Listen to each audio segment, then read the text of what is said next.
Não, não, você não tem desculpa, porque a hora que o pai tocar no filho e disser, busque a minha noiva, se nós não crermos nele, se nós não crermos nele, se ele não for o salvador da nossa vida, irmão, você pode ter entregue cesta básica, você pode ter feito caridade, você pode ter ido para presídio, você pode ter dito, eu trabalhei, como diz a Bíblia, eu trabalhei na tua casa, Senhor, eu te amei, e ele vai dizer, apartai-vos de mim, porque não vos conheço.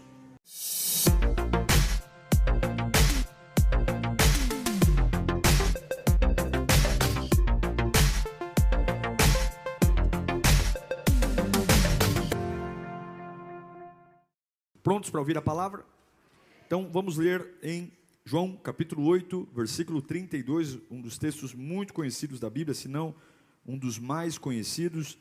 Evangelho segundo escreveu João, capítulo 8, verso 32. Alguns sabem até de cor esse texto. João 8, 32.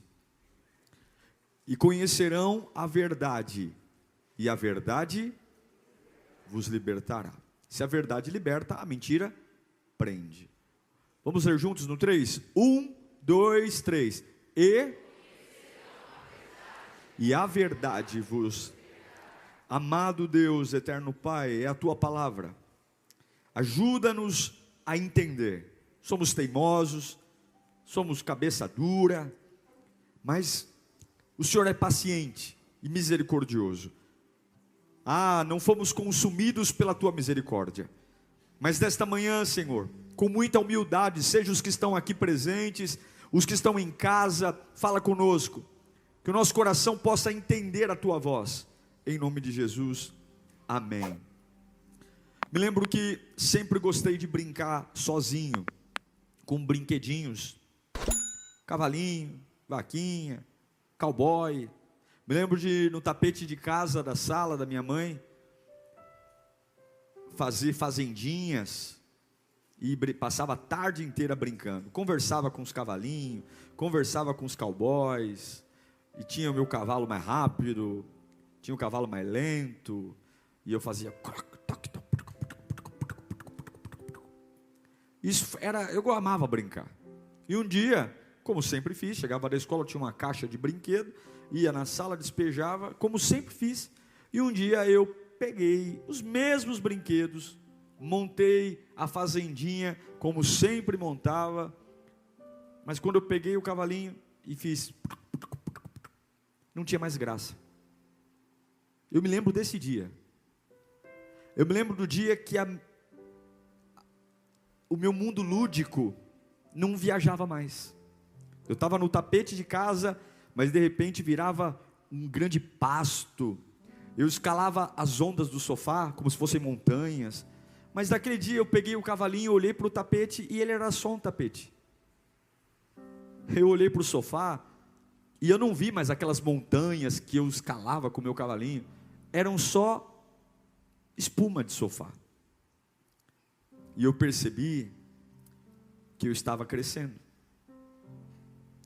Eu estava deixando de ser criança para me tornar homem. E essa é a tendência. Quanto mais maduros somos, menos brincamos. As responsabilidades vão tirando da gente o tempo da brincadeira. Quando você começa a pagar boletos, a sua vida muda, é ou não é, pessoal? Os boletos nos amadurecem. Os boletos diminuem um pouco o sorriso. E aí você não tem mais tempo para viajar. Agora, eu fiquei pensando na vida cristã. Quantas pessoas ainda brincam com a vida cristã?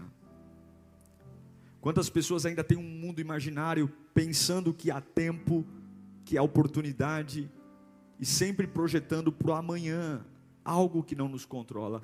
Eu quero falar do fim hoje. Eu tenho uma certeza no meu coração como nunca tive, e você pode duvidar, mas eu creio que o arrebatamento está muito perto. Eu creio, todos os sinais estão perto. Todos os sinais indicam. Eu vou falar de alguns hoje aqui nesta manhã. Eu vou ler algumas coisas para você na Bíblia, que parece que você está lendo o Estado de São Paulo, a Folha de São Paulo, o G1, parece que você está ouvindo a Jovem Pan. Em 1 João capítulo 2, versículo 18, diz: Filhinhos, já é a última hora. E assim como vocês ouviram que o anticristo está vindo, já agora muitos anticristos têm surgido. Por isso sabemos que esta é a última hora. Jesus está vindo. E para que ele está vindo? Ele está vindo para derrotar demônios. Ele está vindo para destruir as obras do inferno.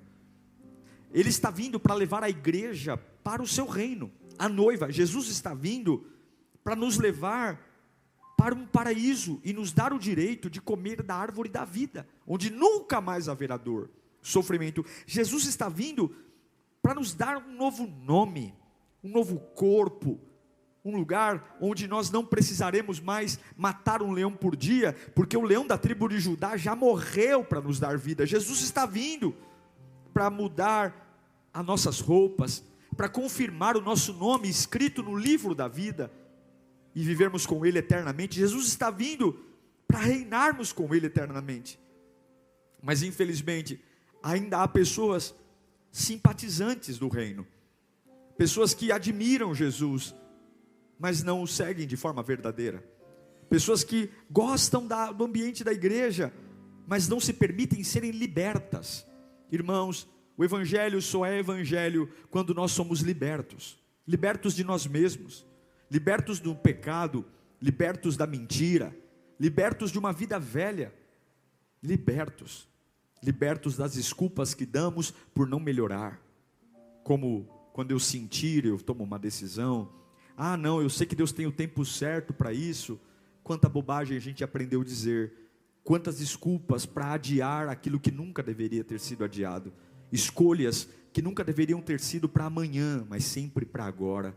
Eu digo para você que todos nós estamos atrasados, de alguma forma a gente está atrasado, e quem está atrasado anda ou corre? Quem está atrasado anda ou corre? Corre. Quem está atrasado perde a postura. Quem nunca correu atrás de um ônibus? Quem nunca correu atrás de um metrô? Eu tenho que pegar esse vagão. O camarada quase está parecendo o Ghost do outro lado da vida, quase passa pela porta. Mas infelizmente muitos estão andando. Em João capítulo 14, versículo 3, a Bíblia diz que: e quando eu for e preparar lugar, voltarei e os levarei para mim, para que vocês estejam. Essa é a vontade de Deus. O fim está próximo. E como vai ser o fim, pastor? Primeiro que o fim vai ser como um susto. Já tomou um susto? Em Lucas capítulo 17, versículo 34, a Bíblia diz que: eu lhes digo, que naquela noite, 2 pessoas estarão numa cama, uma será tirada, e a outra será deixada. 2 mulheres estarão moendo trigo juntas, uma será tirada e a outra será deixada. O arrebatamento, a volta de Jesus, vai ser como um susto. Você pode estar no metrô, você pode estar no ônibus, você pode estar fazendo compra, você pode estar num parque de diversão, eu não sei. Ela vai ser de uma forma impensada. Isso vai acontecer apenas com aqueles que forem fiéis, apenas com aqueles que servirem a Deus. Em 1 Tessalonicenses capítulo 5, versículo 3, o apóstolo Paulo vai dizer que quando disserem paz e segurança, a destruição virá sobre eles de repente, como as dores de parto à mulher grávida, e de modo nenhum escaparão. Diga assim: eu preciso me preparar para não ser surpreendido. A volta de Jesus vai ser visível.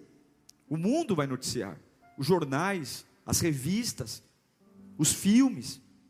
Pessoas vão falar no mundo inteiro. Você vai ligar o rádio e você vai ouvir: pessoas desapareceram, sumiram no mundo inteiro. Atenção! Em Apocalipse capítulo 1, verso 7, a Bíblia diz que eis que vem com as nuvens, eis que ele vem com as nuvens e todo olho o verá, até mesmo aqueles que o transpassaram, e todos os povos da terra se lamentarão por causa dele. Assim será. A volta de Jesus será vista por todas as pessoas do mundo, tanto os vivos quanto aqueles que já tiveram morrido. Primeiro a Bíblia diz que os mortos ressuscitarão. Será visível. Em Lucas capítulo 21, versículo 25, diz que haverá sinais no sol, na lua, nas estrelas, na terra, nas nações, estarão em angústia e perplexidade, com bramido e agitação do mar. Em Mateus 24, 30, diz que então aparecerá no céu o sinal do Filho do Homem, e todas as nações da terra se lamentarão e verão o Filho do Homem vindo nas nuvens do céu com poder e grande glória. Todos verão quando ele voltar, mas nem todos subirão. E após a ressurreição, e após ele vir, em 1 Tessalonicenses capítulo 4, versículo 16, pois dada a ordem com a voz do arcanjo e o ressoar da trombeta de Deus, o próprio Senhor descerá dos céus, e os mortos em Cristo ressuscitarão. Põe o 17. Depois nós que estivermos vivos seremos arrebatados com eles nas nuvens. Quem vai estar nas nuvens do céu com Jesus? Para o encontro com o Senhor nos ares, e assim estaremos com o Senhor para sempre. Túmulos abertos, cemitérios revirados, cinzas jogadas no mar, voltando à forma física. Será um dia glorioso. Será um dia que todo olho verá e vai dizer: é verdade. O que a Bíblia diz é verdade. Porém vai ser inesperado, irmãos. Em Mateus 25, 13, a Bíblia diz que vigiai, portanto vigiem. Por quê? Vocês não sabem o dia e a hora. A gente faz conta, a gente compra carro parcelado, casa parcelada, a gente faz pacote de viagens, a gente pega a nossa agenda e toda ela é humana, toda ela está relacionada aqui, mas nem todas as agendas serão cumpridas. Nós não sabemos o dia, o arrebatamento será surpreendente. Em Mateus 24, 36, diz que a respeito daquele dia, quanto ao dia e a hora, ninguém sabe, nem os anjos dos céus, nem o Filho, nem Jesus sabe quando vai ser. Só quem sabe é o Pai. É o dia que o Pai vai dizer para Jesus: vai agora, vai buscá-los, encerra o sofrimento da igreja. Então, se nem Jesus sabe, você acha que você vai saber? Não. Por isso a responsabilidade.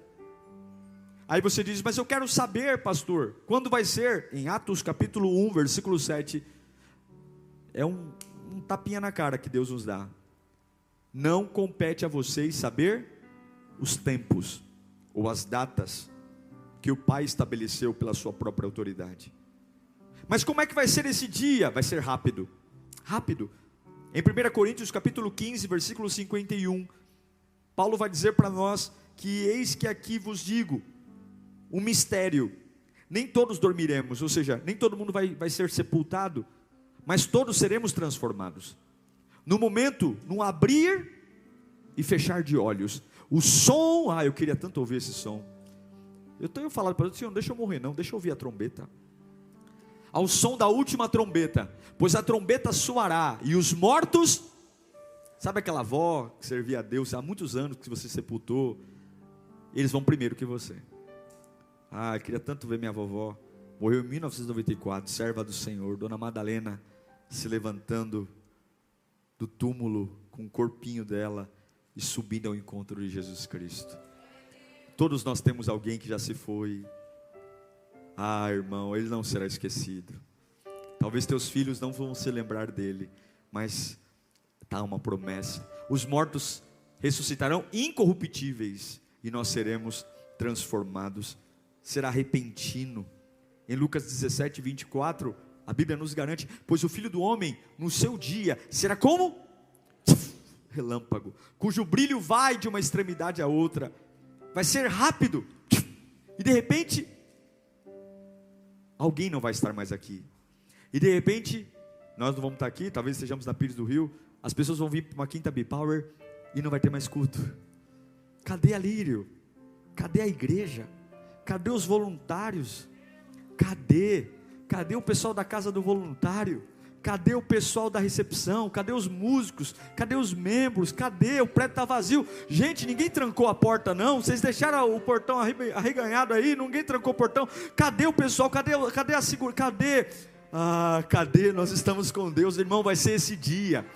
Esse dia vai chegar. Em Apocalipse 22:7, ele dá um recado para nós: eis que venho em breve.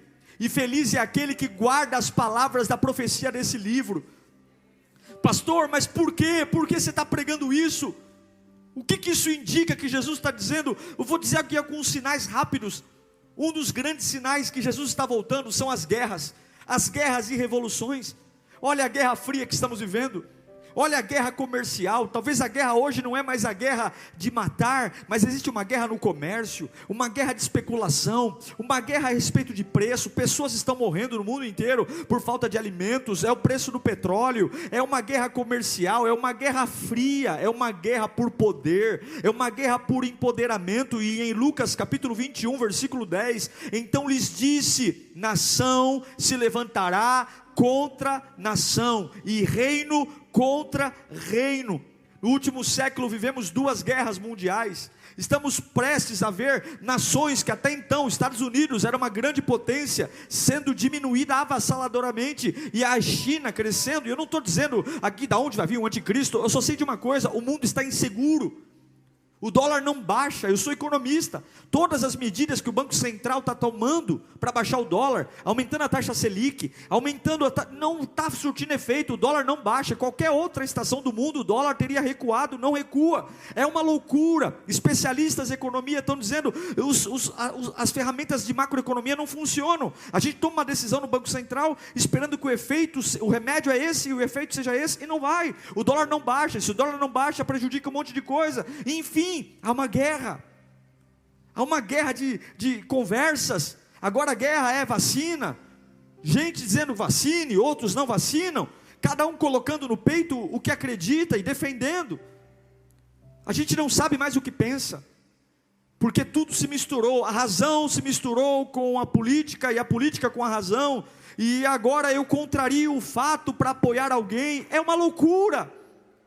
E quando a gente fala guerra, nação contra nação, é famílias sendo destruídas por conta de política, é pessoas deixando de falar com os outros, é você não ter a oportunidade de ter uma opinião, porque a sua opinião ofende. Gente, a gente não pode mais ter uma opinião.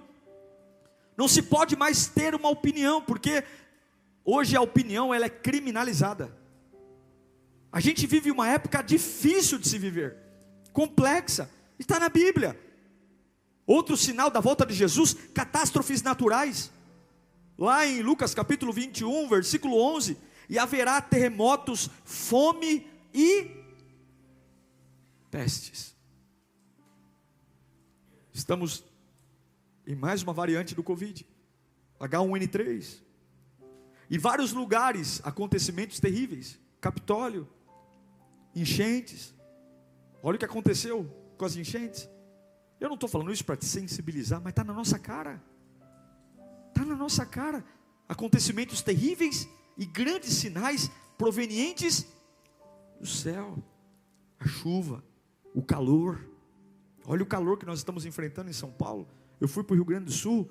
Meu Deus, eu me senti na Paraíba. Eu me senti no Ceará. E é o Rio Grande do Sul, um calor insuportável. Falta d'água em lugares. Mas um sinal, o aumento do pecado. Em Mateus 24:12, a Bíblia diz que devido ao aumento da maldade, o amor é uma fase egoísta, onde cada um no seu quadrado. Ninguém se preocupa com ninguém. Se for preciso, eu passo por cima. O pecado, não há mais o reconhecimento da palavra, o temor a Deus. Parece que servir a Deus é retrógrado, é ultrapassado, é antiquado, é uma promiscuidade, é uma superficialidade. Aquilo que a Bíblia chama de pecado, as pessoas chamam de bandeira, as pessoas chamam de defesa. Vai chegar uma época que nós não vamos poder pregar mais contra nada, porque O objetivo da humanidade é seja feliz. E a felicidade não é mais morrer para o mundo. Nós pregamos uma fé que para viver nós temos que morrer. Nós pregamos uma fé, a vida cristã é assim: você quer viver, negue-se a si mesmo, tome a cruz e siga. Não, o que é pregado hoje é: se te faz feliz, você tem o direito. Se você se sente bem, se você se sente feliz, se isso é bom para você, ninguém pode impedir você de ser feliz. Conquiste o que você sonha, faça o que você deseja. Assinado Satanás.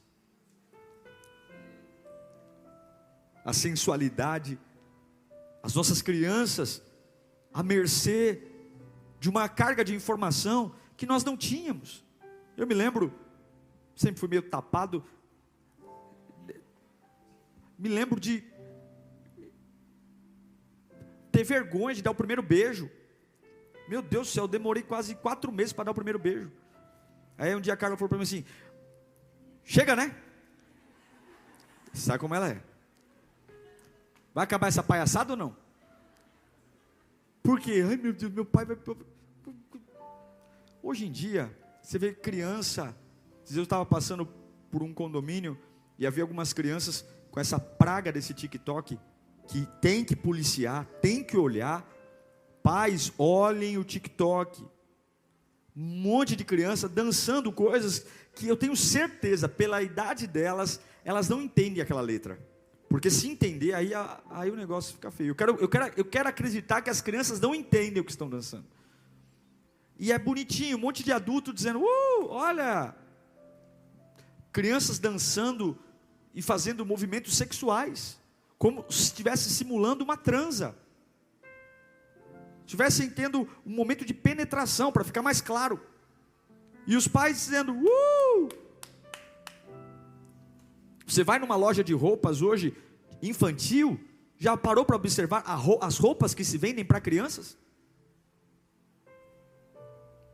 O comprimento das saias, tudo de barriga de fora. Cada dia as roupas das crianças sendo encurtadas, cada vez mais coladas, e criança com 6 anos, 7 anos, usando roupa de adolescente, marcando o corpo. Não pode. Nós precisamos entender que isso é um sinal onde o pudor virou escárnio, é ser ultrapassado. Nós não podemos perder isso, gente.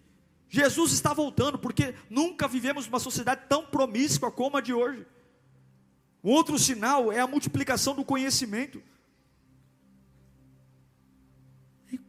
Nunca tivemos uma ciência tão avançada.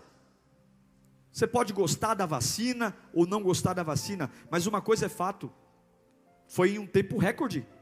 Em menos de 2 anos se apareceu uma vacina. E se ela tem efeitos colaterais ou não, não quero entrar nesse mérito. Isso quem vai dizer é o tempo e as estatísticas. Mas a mortalidade baixou. Isso é um fato, eu não estou aqui. É um fato. Olha o nível da cabeça dos nossos cientistas. Está na Bíblia, em Daniel capítulo 12, versículo 4. Mas você, Daniel, feche com o selo as palavras do livro, até o tempo do fim. E muitos irão por todo lado, em busca de maior conhecimento. Um outro sinal, em Joel capítulo 2, versículo 28, é o derramamento do poder. Eu tenho visto as igrejas cheias de poder. Diz que nos últimos dias derramarei o meu espírito sobre todos os povos. Os seus filhos e as suas filhas profetizarão, e os seus velhos terão sonhos, e os jovens terão... Sim, um dos sinais, há um monte de coisa errada, mas um dos sinais é a igreja estar carregada da glória. E nós temos observado nossos cultos, temos observado nossos encontros, cada dia mais intensos. Eu tenho provado disso, no meio das pancadas, no meio dos apanhar da vida, Deus tem derramado graça, unção, renovo. Um outro sinal foi o renascimento da nação de Israel. É uma das profecias mais esperadas. E no ano de 1947, a ONU votava a recriação do Estado de Israel. Israel voltou a ser uma nação há menos de 100 anos. E essa era uma profecia bíblica, em Isaías capítulo 66, versículo 8. Nascerá, quem já ouviu uma coisa dessa? Quem já viu tais coisas? Pode uma nação nascer num só dia? Ou pode se dar à luz a um povo num instante? Pois Sião estava em trabalho de parto e deu à luz a seus filhos. E no dia de 1947, dia 27 de novembro, a ONU se reuniu, o Brasil fez parte disso, e foi votado no único dia a recriação do Estado de Israel, previsto na palavra de Deus. Um outro sinal que Jesus está voltando é a pregação do Evangelho no mundo inteiro. Hoje você tem o mundo inteiro num toque de um clique. Hoje você tem pessoas no mundo inteiro ouvindo esse sermão. Eu nunca imaginei que nesse momento estou pregando para pessoas de todas as partes do Brasil, do mundo, ao clique, gratuitamente. Em Mateus, capítulo 24, versículo 14, a Bíblia diz que este Evangelho do reino será pregado em todo o mundo, como testemunha a todas as coisas, vírgula, e então, quando é que virá o fim? Qual é a única geração que consegue propagar a informação com tanta velocidade quanto a gente? Hoje você vai no meio da floresta amazônica, os índios têm celular. Você vai no Oriente Médio, o camarada está lá no Afeganistão, no meio do bombardeio, mas ele tem um aparelho celular. Um dos sinais do fim é a velocidade da propagação do Evangelho. Outro sinal do fim é a iminência de um governo mundial.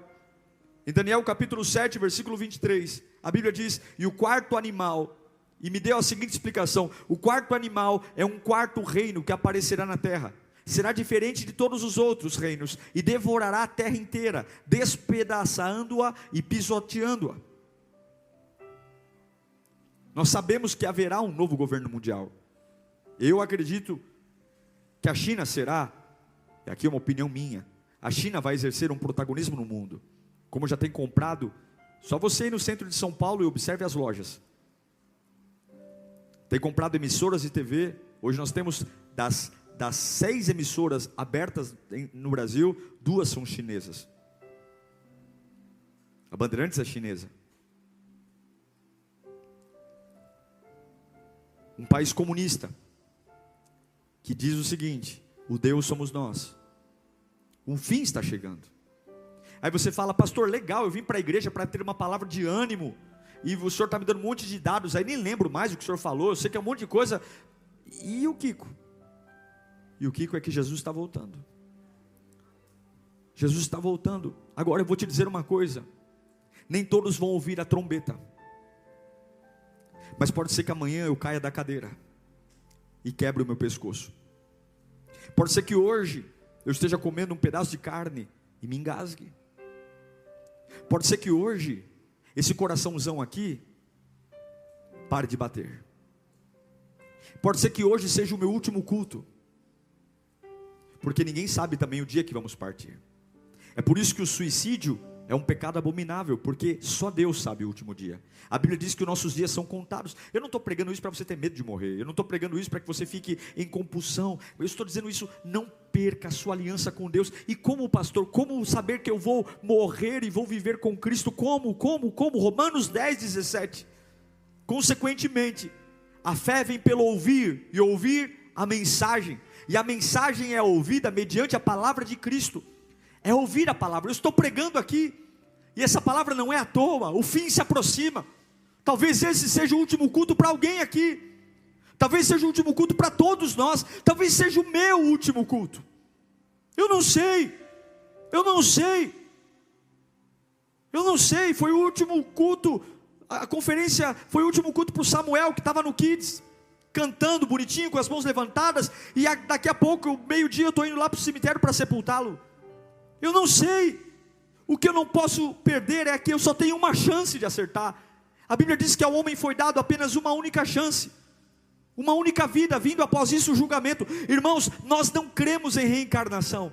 Nós não cremos que voltaremos, vamos descer à sepultura e acabou. O que vivemos aqui vivemos, o que plantamos plantamos, o que decidimos decidimos. Isso decidirá o céu ou o inferno. E eu vou dizer uma coisa: entre Big Macs, entre sorvetes, entre viagens, entre praia, sítio, entre shoppings, entre tantas distrações, não esqueça uma verdade: o céu é real e o inferno é real. Deus é real e Satanás é real. A vida eterna é real e a morte eterna é real. Nós não podemos esquecer disso. Nós não podemos ficar um dia sequer sem ouvir a palavra para nos lembrar. E uma vez que eu ouço, ela me transforma. O que eu tenho que fazer? Eu tenho que crer. Em João 3,16 diz que porque Deus amou o mundo de tal maneira que deu o seu Filho unigênito, para que gente que vai para a igreja, não, para que gente que é da lírio, não, para que gente que entrega dízimo, não, para que todo aquele que nele crê, crê acima da dor, crê acima do medo, crê acima da morte, crê acima da doença, para que todo aquele que nele crê não pereça, mas tenha, que duas palavras lindas, mas tenha o que, gente?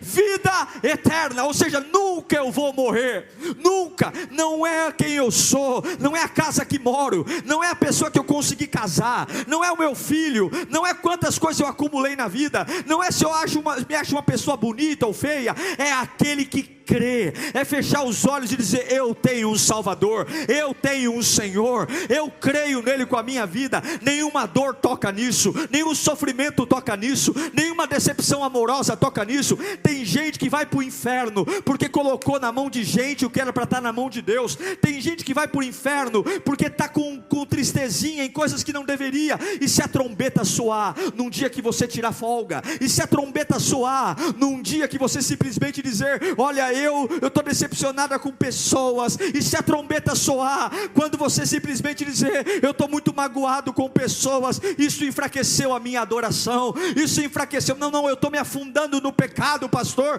porque eu sinto que eu tenho um direito, depois do que fizeram comigo, não tem jeito, eu tenho que me entregar, eu preciso, não, você não tem desculpa, porque a hora que o pai tocar no filho, e disser: busque a minha noiva, se nós não crermos nele, se ele não for o Salvador da nossa vida, irmão, você pode ter entregue cesta básica, você pode ter feito caridade, você pode ter ido para presídio, você pode ter dito: eu trabalhei, como diz a Bíblia, eu trabalhei na tua casa, Senhor, eu te amei. E ele vai dizer: apartai-vos de mim, porque não vos conheço.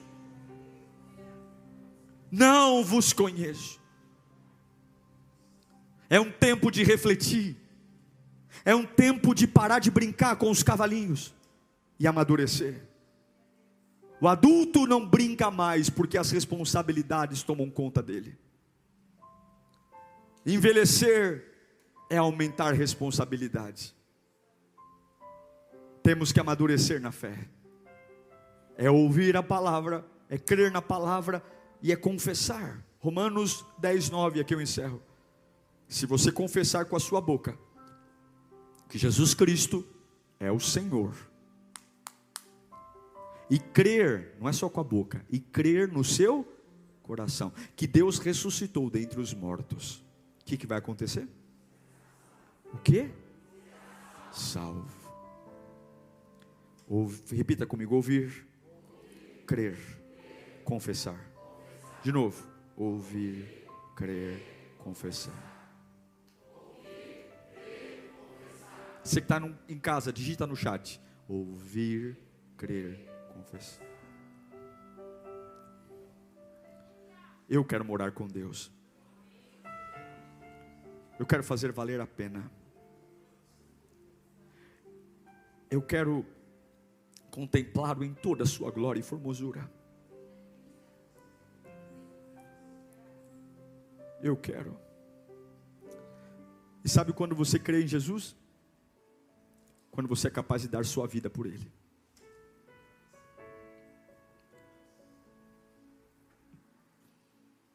O que é dar a vida? Eu não estou falando só uma arma na cabeça, mas estou falando, eu estou vivendo uma situação impossível, mas eu o amo. Eu tenho todos os motivos do mundo para enfraquecer, mas eu estou forte. É como acabei de ver a Elisângela, do Reginaldo, diante do caixão do seu filho de 7 anos, exaltando o nome de Jesus. Eu já fui em velórios, terríveis. Eu não aguento, eu vou morrer. E você fala, meu Deus, aquilo que já é doído fica mais doído. E aí você vai ali, você vê dor, tristeza, angústia, mas você vê paz. Porque eles creem em Jesus. O Senhor deu, o Senhor tomou. Bendito seja o nome do Senhor. O fim está próximo. E muitos estão preocupados com carro, casa, conversa fiada. Se Jesus voltar hoje, você vai? Eu vou, pastor, eu vou. Será mesmo? Confesse os pecados a Jesus.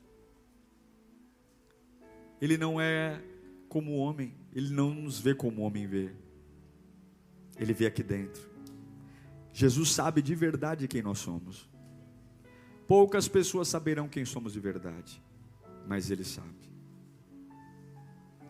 Ele sabe se somos inocentes ou se somos culpados.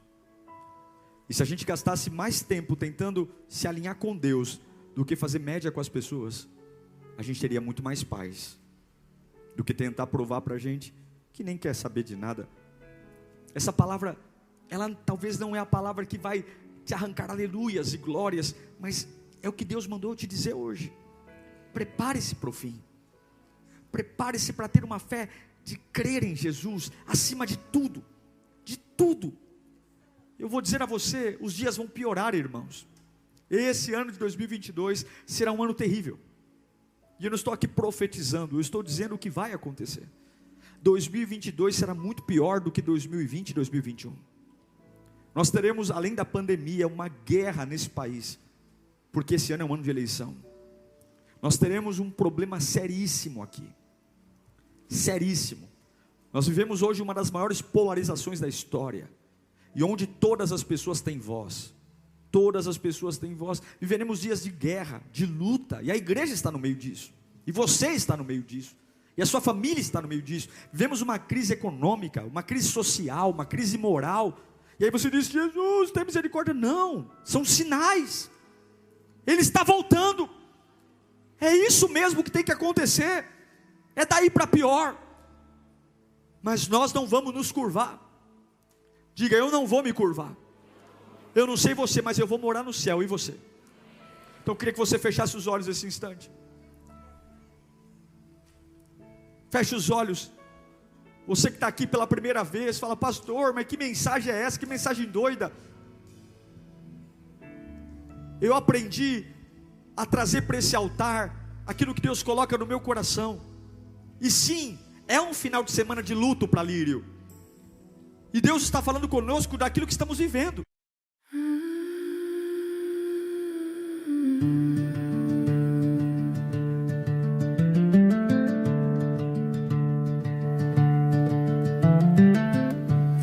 Sleeps beneath the silent sky.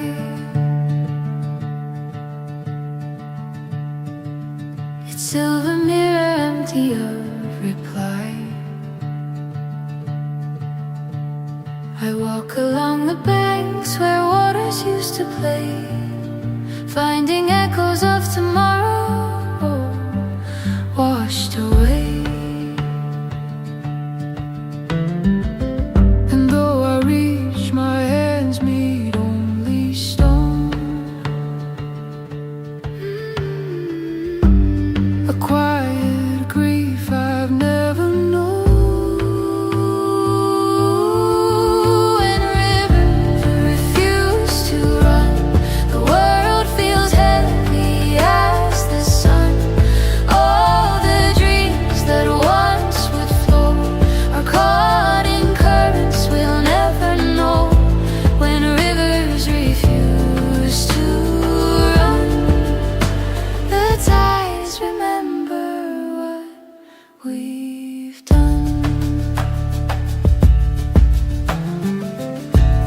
Still bend beneath the hollow breeze, whispering secrets only I can see.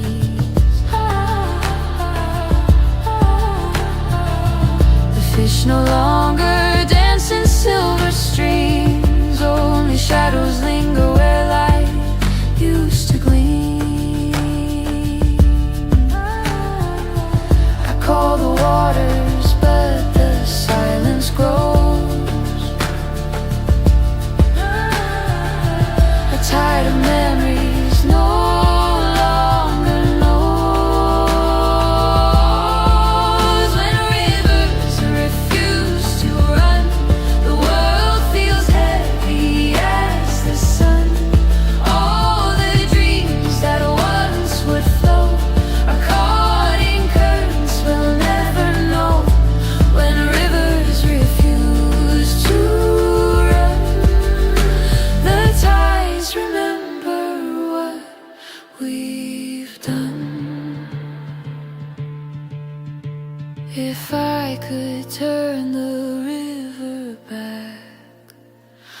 Would it heal the cracks in what we lack?